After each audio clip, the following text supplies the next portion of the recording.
Thank you for tuning in to the Practical Preservation Podcast. Please take a moment to visit our website, practicalpreservationservices.com, for additional information and tips to help you restore your historical home. If you've not done so, please subscribe to us on iTunes, Stitcher, or SoundCloud, and also like us on Facebook. Welcome to the Practical Preservation Podcast, hosted by Danielle and Jonathan Kepperling. Kepperling Preservation Services is a family-owned business based in Lancaster, Pennsylvania, dedicated to the preservation of our built architectural history for today's use as well as future generations. Our weekly podcast provides you with expert advice specific to the unique needs of renovating a historic home, educating by sharing our From the Trenches preservation knowledge and our guests' expertise, balancing modern needs while maintaining the historical significance, character, and beauty of your period home. Today on the Practical Preservation Podcast, we have Greg De Vries and Patricia O'Donnell with us from Heritage Landscapes, LLC. Thank you for joining us, or me. Okay, so tell me a little bit about your backgrounds. All right, well, I'll start. This is Greg, and basically, I started working with Heritage Landscapes back in 2004, but really came to the field through a variety of different directions, through cultural anthropology, landscape architecture, archaeology, environmental studies, and really looked for a way to find a career that would merge these things. And basically through preservation landscape architecture, I found that. Okay, very interesting. And I'm really a pioneer in the field. Grew up in a city with a important Olmsted Vaux park system, the first they designed, 1869. And in Buffalo, landscape was kind of ever present because of this system of parks and parkways. And I kind of crafted my majors at university because preservation landscape architecture didn't yet exist. Right. And sometimes that's the way to do what you want is to make it fit. So what did you end up studying? How did you kind of make that work? Well, I have a master's in landscape architecture, but in an applied behavioral research concentration, which is about people in place. So okay. Everything's about people in place, so that was right. fun. And then I took a urban planning master's in preservation because they did preservation almost entirely directed to buildings, occasionally right. to a district or some larger scale. But I, again, shaped the coursework within urban planning to fit. Mm-hmm. Greg also has diverse background because his degree, he has a terminal degree, a master's in landscape architecture, but he's got anthropology and Spanish right. and other stuff that all contributes to his broader perspective. Yeah, and I think that that's true of a lot of people that kind of. I just finished reading a book, this is completely unrelated, called Range, and it was about how people who generalize, who find multiple things to specialize in, actually do better and transition and do more things that have an impact than people who just drill down deep and specialize in one thing and don't kind of look up from their little silo. So I that makes sense to me that you would have multiple concentrations, especially if there was nothing when you were in school to really talk to what you wanted to do. So, and you kind of answered the why preservation aspect. So we've talked a little bit as we've got prepared for the interview about landscape as a noun, landscape as a place. Do you want to share with me? I don't think that outside of the landscape community that there's, or the landscape architectural community, I don't think that there people really understand. They might intuitively understand after they hear it, but I don't think it's like a thought that they have. So, No, I mean, I think the general usage in society is landscaping, which implies an activity. right. Most people, we have a ton of gardeners in the United States, maybe more right now than ever. And people think about landscape as plants. Right. Our framework is landscape as space, as place. And certainly place-based research underpins all of our work, whether that place is small or quite extensive. Right. So I think it's really interesting to frame landscape as place and to say, look, there's a lot of aspects. I mean, if you think about architecture, landscape architecture is everything else. Right. Like the world outside of the building. Right. Yeah. And it sets the context of. Yeah. So we think of it as important in and of itself, sometimes with a very important piece of architecture that is within that landscape context. But space, land use, visual aspects, all the views, Yeah. natural systems, how the geology, the topography, the hydrology works, whether that's manipulated by people or as it was native, natural. And then you get to vegetation, sort of once you're kind of through the larger frameworks and on down to circulation systems. We often think about that as only land-based, but it can also be water-based. Oh, yeah. And certainly in traditional usages, First Peoples, indigenous cultures, multiple forms of movement are all part of their experience of a larger place historically, but also their embedded experiential references today. So it goes all the way down to like the small scale stuff. Like I'm looking at a historic site on my desk today and there's a carriage block. Yeah. What does that tell us? That little carriage block says, okay, this is the place where they came with the horses and the carriages. Right, right.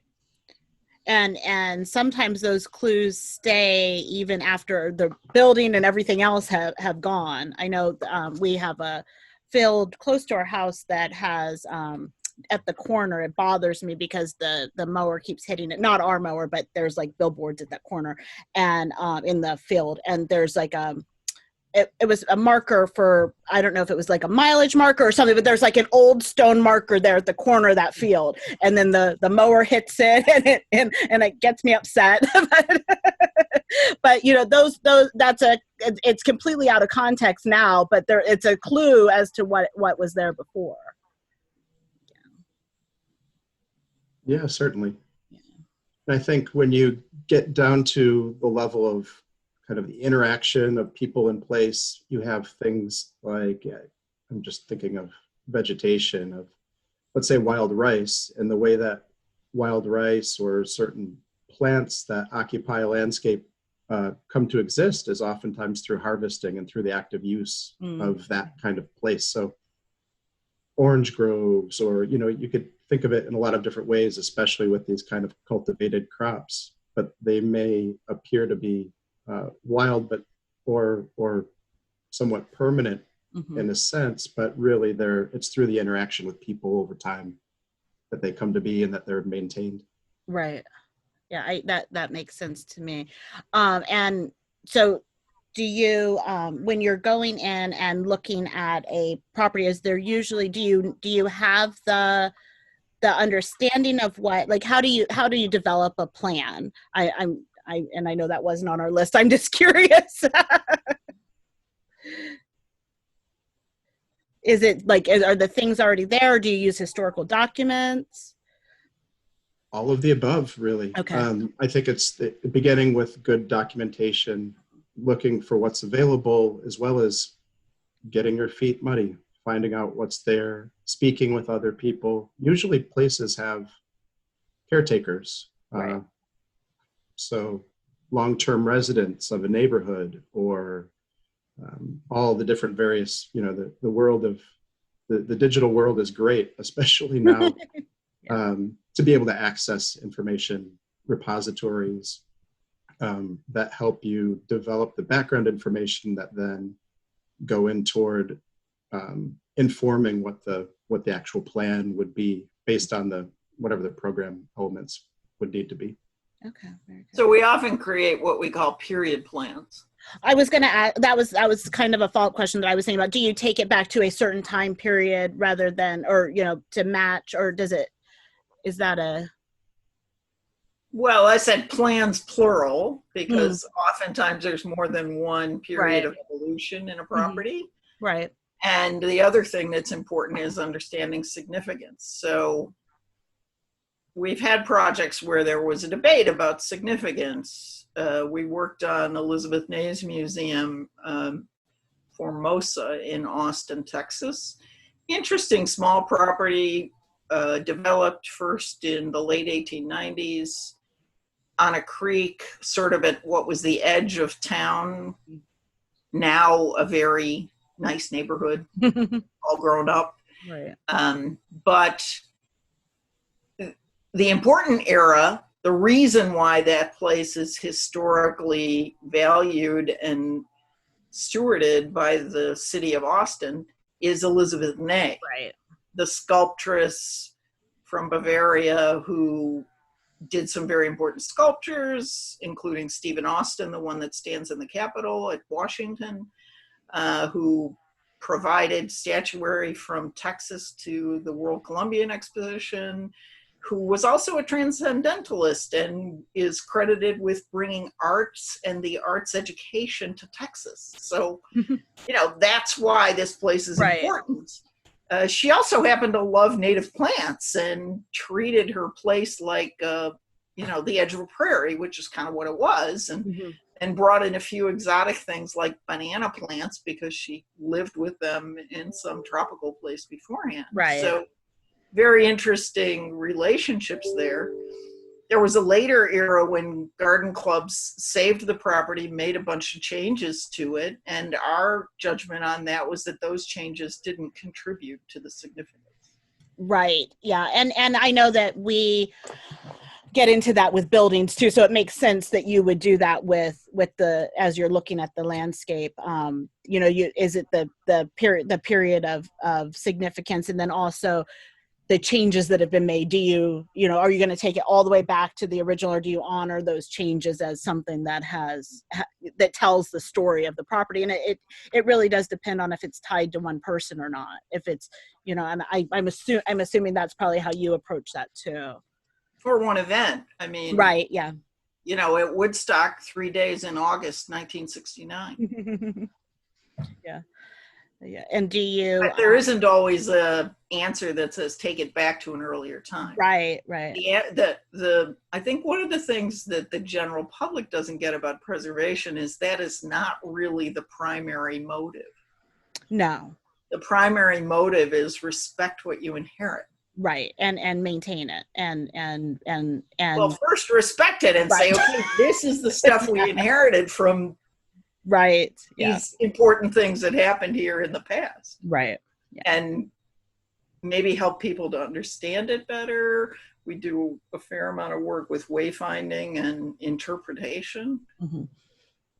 Not necessarily peel back, not necessarily remove. Yeah, but helping people tell the story and understand it. Is that what you mean by the wayfinding? Well, wayfinding on a big property is like just know where you're at and don't be confused or unsafe. But it's also, are you honoring the sequence of the place as you are supposed to experience it, gain an understanding of it? Is there a ideal movement pattern? And yeah, that makes sense. And especially in a outdoor space where you're typically not maybe on something that would be guided, where it's more self-guided. Is that, okay.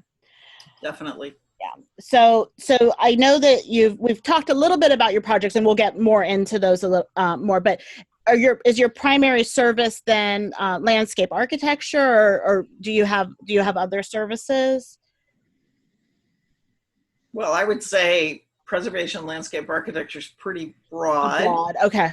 Since I also have an urban planning degree, we call ourselves Heritage Landscapes LLC, preservation planners and landscape architects. Okay. So we're often engaged in a planning overall planning, of work, or even just a piece of work that's research and documentation. I mean, a few of those that we mentioned are like the work we did at Longwood Gardens, New York Botanical Garden, basically gather the historic record together and make it comprehensible in narrative sources and, highly articulated sources and lots of graphics, so that the people who steward the place are moving into the future better informed. Right. And I think that's really important, especially for those larger organizations, because you get that you get that when people leave and that information leaves with them. I can't think of what that word is from business school, but when people leave and they take their information with them, if you have all of it documented and the history, then it doesn't leave with them. It stays with the property. The collective memory is fragile. Yeah, it is. You have to sometimes go to the effort to put everything together and package it. Yeah, definitely. Do you the geographic areas, is it nationwide typically that you serve? So. Oh yes, pretty much from coast to coast and north to south. Okay, very good. A concentration of work on the East Coast in general, but currently projects on the desk range from California to Louisiana, all the way up the eastern seaboard. Okay, very. And I'm sure that gets you into a variety of different projects and different. You get into different even like styles, because the style changes, based on the area you're in. So I know you have extensive amount of projects on your website, and we'll make sure the website is up when we post the podcast, so that people can definitely go on and peruse it. But do you want to give me some examples of the projects that you've done and examples of how you use the knowledge of the place and the people and provide context? You want to start, Greg? You can go ahead, Patricia. Well, we've done a few authentic restorations, even though I said earlier the goal isn't always to take something back to an earlier time. One of them was for a property called Oldfields, designed by the Olmsted brothers. It's one of the 4 National Historic Landmarks listed for the Olmsted legacy of FLO Sr., Calvert Vaux, his sons, associates, which was over 100 years, which is why the Olmsted name looms so large. Yes. This particular area within Oldfields was called a ravine garden, and it was completely overgrown, really didn't read anymore. But it had an interesting series of water features, curvilinear pathway, steps in stone, diversity of plant materials, all very carefully articulated by the Olmsted brothers for a particular effect of moving from the formal frameworks right around the main house downhill to an adjacent canal.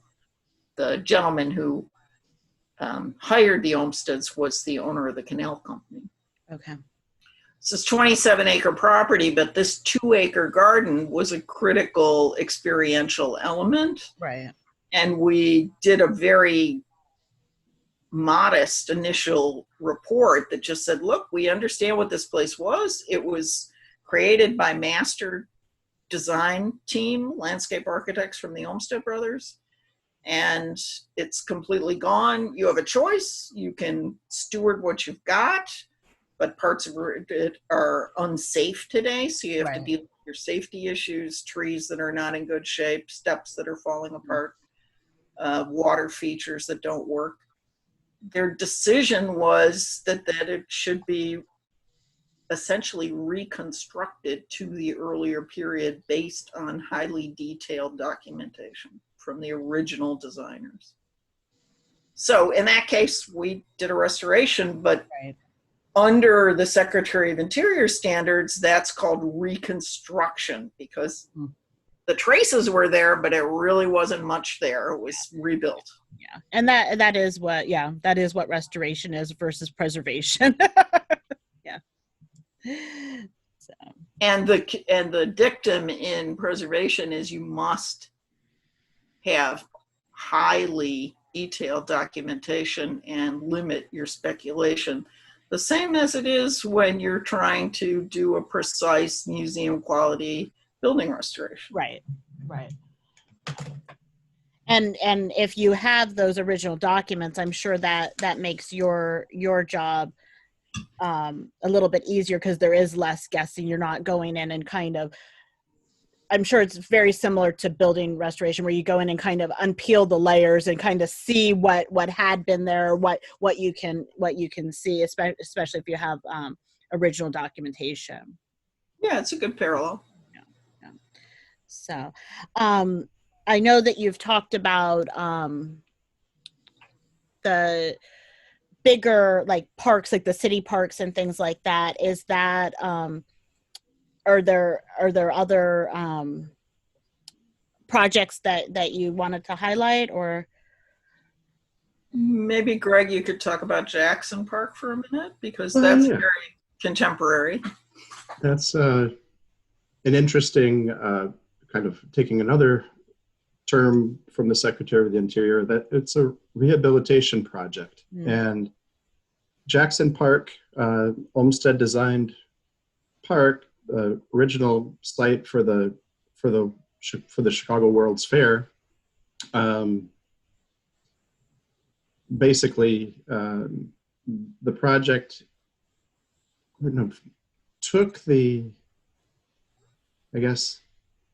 used the Olmsted palette, but used primarily native materials, entirely native materials, almost with or an exact replication of the planting plans themselves from the original Olmsted and Warren Manning plans.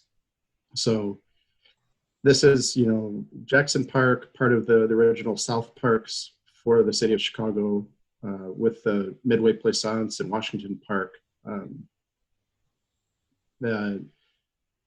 Basically what started out as a project with the Army Corps of Engineers to create natural areas and resuscitate the kind of problematic lagoon systems that had been affected over time, became a project to recapture the character of the park and make it useful for people of the South Side, but at the same time restore that character with the original planting plans and the like.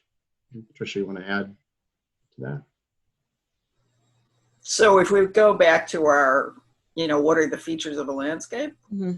We said, okay, we can work with the U.S. Army Corps on this federally funded habitat project, make it Olmstedian in quality, get it approved by the State Historic Preservation Office to go forward, collaborate very effectively with the U.S. Army Corps of Engineers to recapture the space, right, the views, the movements, the experience of the landscape without putting back everything that was Olmsted, because in part, it wasn't possible.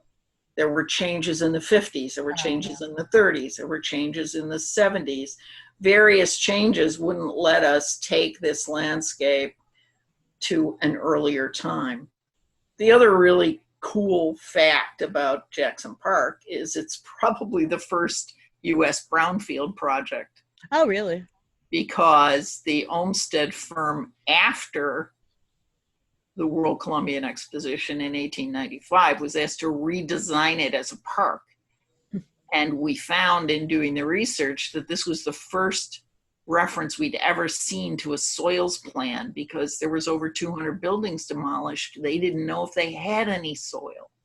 Right. Oh, So good. they were dealing with a demolition site in the 1890s and treating it as a brownfield restoration. That's really interesting. I think sometimes we lose sight that like some of the stuff that we do is not brand new. Exactly. We think we're so smart. Right. So did you want to share or highlight any other projects or any other things that Sure. okay. I think there's always an interest, especially these days, I think, in commemoration events, tourism, all of those kinds of aspects. At Gettysburg, Little Round Top, the site is being visited to its real degradation. Oh, yeah. We're working with the National Park Service with a team headed by DHM Design to rethink the visitor arrival, the visitor movements, to make the site stronger, to be able to withstand the level of visitation, and to have the site feel more authentic because of the interventions that the team makes. So sometimes it's about lots of people in a place. Right. And that's, I mean, there were lots of people there that day, but it was not, that landscape was not intended to have the number of visitors that it has. It was farm fields. Well, it's lots of people in a much earlier framework for how many. Yeah. And there's a challenge there that when you talk about sites like that, like battlefields, other sites that have these kind of, their significance ties to an event or a moment in time, especially something like a battle. Mm-hmm. What is authenticity, and what do you evoke? What kind of character are you trying to recapture? What changes are you trying to steward? Because these are all living places, living landscapes that change over time. Mm-hmm. How do you steward it to have the character that evokes, or at least enables the significance to be interpreted in the way that it's intended? Right. Do you want to mention how that relates to Carter, the Carter firm? Oh yeah, well, I worked on a project with the University of South Florida and Quinn Evans at Jimmy Carter's home. Okay. And so this is part of the Jimmy Carter National Historic Site, but it's actually the home and garden of the former president. And so when you have significance related to people that are still inhabiting the landscape that's being addressed, there's also issues of authenticity and questions about what does maintenance look like, what do recommendations look like, and how does that relate to the actual preferences of the people that are currently living there. Right. And that of course involves the future, what will happen to the site, and how does that relate to all the other services that attend the president. I think that would be challenging. Or does the family still live in the house even though it's a historic site? Okay. Yeah, I think that would be challenging. Well, it's interesting because they're very much involved in their own gardens. Right. In their landscape. Rosalind and Jimmy get out and about regularly to interact with National Park Service staff that helps to maintain the property, as well as planting things themselves and directing things as their desires change over time. Right. As well, homeowners.